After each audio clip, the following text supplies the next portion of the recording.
Paul Capsis, probably the biggest voice in Australia, and in one of the smallest, most beautiful packages. When did you start singing, Paul? I started very young, just mucking around the house. I think in my teens when I was sort of singing on a regular basis. Before that, that's my memory anyway, singing from about 15 years old, something like that. What kind of things do you sing?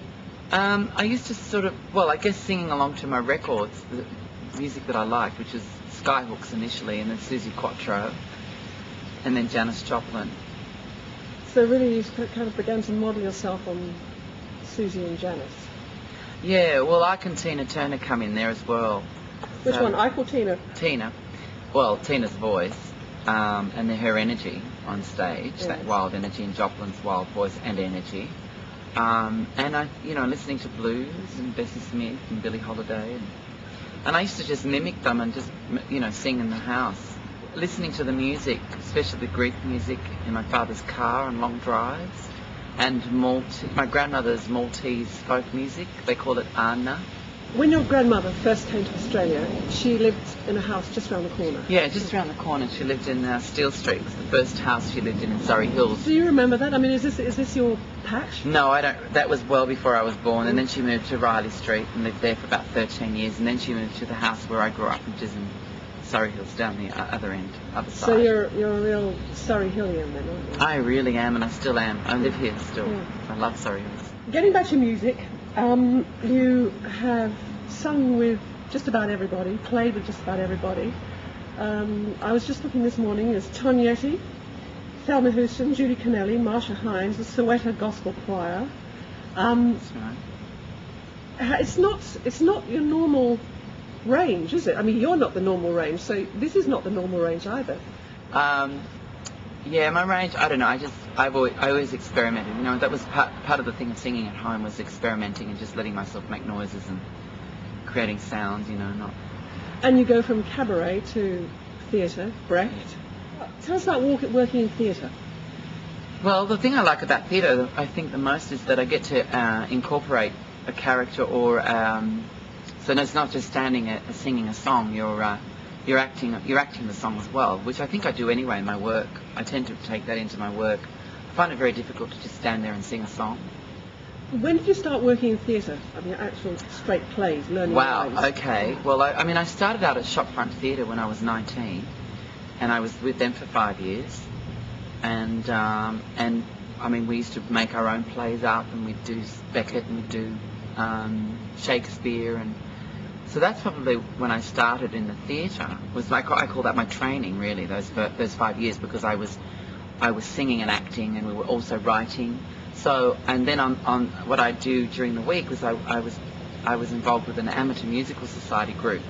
So we're doing musicals. So we're doing Flower Drum Song and West Side Story and Sing for Your Supper and Rio Rita. So I was getting my musical theatre training, and I was getting my theatre training and my singing training all at the same time for about 5 years. So you learnt on the job? I totally learnt on the job, absolutely. And then I went professional after those 5 years of training. I call that training, but community theatre and amateur musical society. So, and then I got into Fringe theatre very heavily. And then eventually I did my first professional gig in theatre was with the Belvoir Street Company B, a production of it was called The Cockroach Opera. It was my first full-on professional gig, I guess. Did you always want to do it professionally, or did you sort of fall into it? I mean, did you ever want to be an engineer or a pilot or a footballer? Or... I wanted to be a football player. No, I wanted to be a travel. I didn't know what I wanted to be. When I finished high school and I did my HSC, I had no idea what I wanted to be. I was so mixed about it. There was nothing that caught my imagination, except really it was performing. Deep down it was performing, but I guess I listened to all the rubbish about, crap that people say about being a performer and the lies they tell you about being a performer, about how it's difficult. But, I mean, it is. It's like any career, I guess. It's difficult. But I tried to get into the travel industry and become a travel agent, and I did. a couple of years I worked with Club Mediterranee. I started out in the mailroom, delivering the mail when I was 18. From the mailroom I went to reception, and then from the reception I went to packages. You've jumped out of being a travel agent. You actually are now travelling. Your CV has places like Vienna, Edinburgh, Tasmania, Noosa. Tell us about Vienna. Vienna. Oh, gosh. That was like the best thing to happen to me in my career, I think. I was invited to perform there with... Well, first of all, I went there in '96 with Penny Arcade and her New York company. She devised a show called Sissy Sings the Blues, and I was playing Sissy, the Empress of Austria, in that production. And we went over for like 5 performances in Vienna anyway. So then Barry Kosky was appointed artistic director of the Schauspielhaus in Vienna, which is in the 9th district, and I was invited to work a new show with him, a 1 hour and 45-minute piece without an interval, with a Viennese band, and we workshopped it for about 2 months, living in Vienna for the entire time in the winter, and then we previewed and we became a cult hit show, and I went back the year after, and then the year again, and then again, I kept going back. Brecht is something you've been very successful in. There's a darkness to that, isn't there?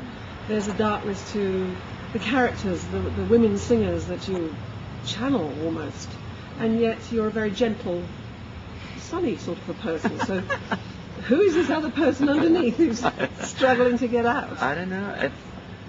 I guess everyone has that. He does come out though, doesn't he? Very successfully. Yes, it's interesting. I'm grateful that I've had an outlet for it, I think. I tell you what you're doing now. Yes. And in the immediate. Well, currently I'm doing this residency at the Vanguard Hotel in Newtown, King Street, down the university end there. It's this wonderful room, great room. It's tiny, and they have the best sound and the best sound and lighting operator in any of the rooms that are, available to musicians, I think. And I've got this incredible band. I'm working with 4 members, all from sort of very mixed backgrounds, because the show I'm doing there is it's focused on the music, so it's not really about the women. I'm not doing really doing channeling, except by, accident when it comes in and it just happens to sound like a particular person. And we're also doing new songs at the Vanguard. So, and the idea of that is we're going into the recording studio next month, in April, for 3 days to record my first official studio album. So I'm very excited about that. And then I'm off to, before that actually, I'm off to Tasmania for the 10 Days on the Island Festival, which is being directed by Elizabeth Walsh. And that's me doing like a mixture of all my shows, like a bit of Boulevard Delirium, a little bit of Lost Echo, a little bit of all my shows, and Marlena and Judy and Janice. It's also going to blow Tasmania mind. So on the 28th of March I'm in Hobart, and on the 30th and 31st I'm in Launceston.